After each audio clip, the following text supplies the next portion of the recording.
My name is Aaron, and a few years ago I worked night security at a hospital called Westbrook Medical Center. It wasn't a huge hospital, but it was large enough to feel unsettling after midnight. The building officially had 5 floors, plus a basement that held storage rooms and the morgue. My shift ran from 11 at night until 7 in the morning, which meant that most of my time was spent walking through quiet corridors while the rest of the city slept. During the day, the hospital was chaotic and loud, filled with conversations, alarms, and the constant movement of doctors and nurses.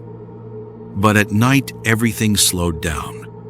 The hallways were dimmer, the voices were gone, and the only sound left was the low electrical hum of machines keeping people alive. Night security in a hospital can feel strange if you're not used to it. You spend hours checking locked doors, staring at security monitors, and walking past rows of sleeping patients. Sometimes you hear coughing through a wall or the faint beep of a heart monitor echoing down a hallway. Other times the building becomes so quiet that your own footsteps sound unnaturally loud. After a few months, I had gotten used to the rhythm of the place. My patrols followed the same routine every night. I would start on the first floor near the emergency entrance, then move to the administrative offices on the second floor. After that came surgical recovery on the third floor, patient wards on the fourth, and long-term care on the fifth. The final part of my patrol was always the basement, where the storage rooms and the morgue were located. To reach the basement, we used a service elevator that sat at the far end of a maintenance corridor. The public elevators in the hospital only traveled between the main floors, but the service elevator connected everything from the 5th floor down to the basement. Doctors used it when transporting equipment, maintenance workers used it to reach storage areas, and security guards used it during patrols. It was old, slower than the main elevators, and the metal doors always made a rough grinding sound when they opened. Still, it worked well enough, and after a few months, it became part of my routine. When I first started the job, one of the senior guards tried to warn me about that elevator. His name was Victor, and he had been working there for more than 15 years. Victor was the kind of guy who had seen everything a hospital could throw at someone: late-night emergencies, power outages, even the occasional patient wandering somewhere they shouldn't be. One night, around 2 in the morning, while we were both sitting in the security office watching the camera feeds, he leaned back in his chair and told me something that I thought was a joke. He said, very casually, "Don't use the service elevator after 3 in the morning." I laughed and asked him why. Victor just shrugged and stared at the monitors for a moment before answering. He said that sometimes the elevator stopped on a floor that wasn't supposed to exist. I remember thinking he was just trying to scare the new guy. Hospitals are full of rumors and late-night ghost stories, especially among staff who work overnight shifts. Nurses tell stories about patients who died in certain rooms. Maintenance workers talk about hearing footsteps in empty hallways. I had heard plenty of those stories before. So when Victor said the elevator sometimes stopped somewhere it shouldn't, I assumed he was just adding another story to the pile. For months, nothing unusual happened. My shifts were quiet and predictable, just the way security work usually is. I walked my patrols, checked the cameras, and drank too much coffee to stay awake. Eventually, I forgot about Victor's warning completely. If there was something strange about the elevator, I never noticed it. Every time I used it, it did exactly what it was supposed to do. Then one night, in late November, everything changed. It was a Tuesday. cold outside, and the hospital was unusually quiet. Around 2:45 in the morning, I finished checking the fourth-floor patient ward. Most of the patients were asleep, and the only person still awake was the night nurse at the station. She nodded at me as I passed and went back to her paperwork. I headed down the corridor toward the service elevator to finish the last part of my patrol in the basement. When the elevator doors slid open, they made their usual metallic groan. I stepped inside and pressed the button for the basement. The doors closed slowly, and the elevator began to descend.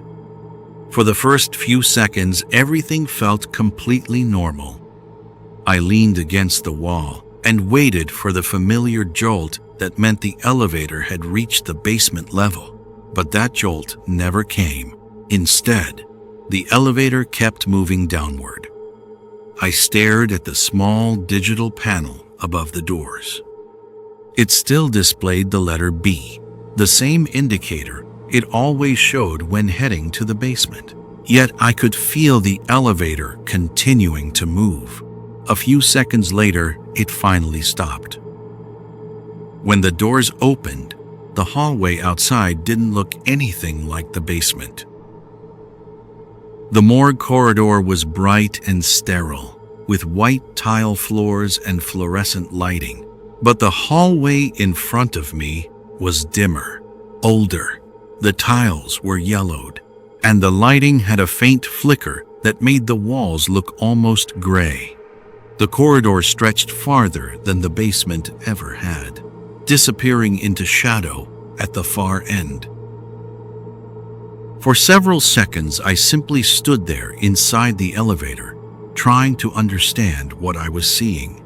Eventually, curiosity got the better of me, and I stepped out into the hallway. My footsteps echoed strangely against the tile as I walked forward.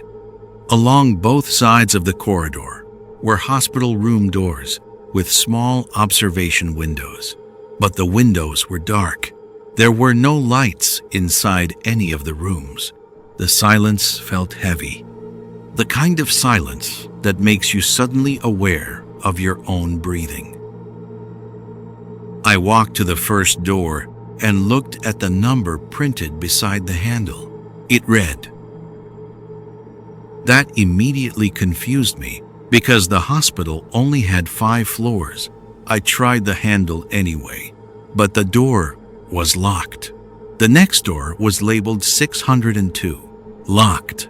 Every door down the hallway had a number in the 600s, and every one of them was locked. At the far end of the corridor, I noticed a pair of large metal double doors. A faded sign hung above them, barely readable in the dim lighting. The sign said, "Isolation Wing." Something about the place made the back of my neck feel cold. Hospitals renovate constantly, replacing old wings and modernizing equipment. There was no way an entire floor like this could exist without anyone mentioning it. I suddenly remembered Victor's warning about the elevator stopping somewhere it shouldn't, and that thought made me uneasy. So I turned around and walked back toward the elevator. The doors were still open when I returned, as if the elevator had been waiting for me. I stepped inside and pressed the button for the first floor. The doors closed. The elevator began to move upward. When it opened again, I was standing in the normal basement hallway. Bright lights, clean white walls, the morgue door directly in front of me, exactly where it should have been. For a moment, I convinced myself I had imagined everything. But then I looked down at the control panel again, and something caught my eye. Between the button labeled 5 and the one labeled B, there was a faint, scratched outline where another button had once existed. Someone had removed it, but the shape was still visible if you looked closely enough. And that's when I realized something that made my stomach tighten. The elevator hadn't malfunctioned. It had stopped exactly where it was designed to stop.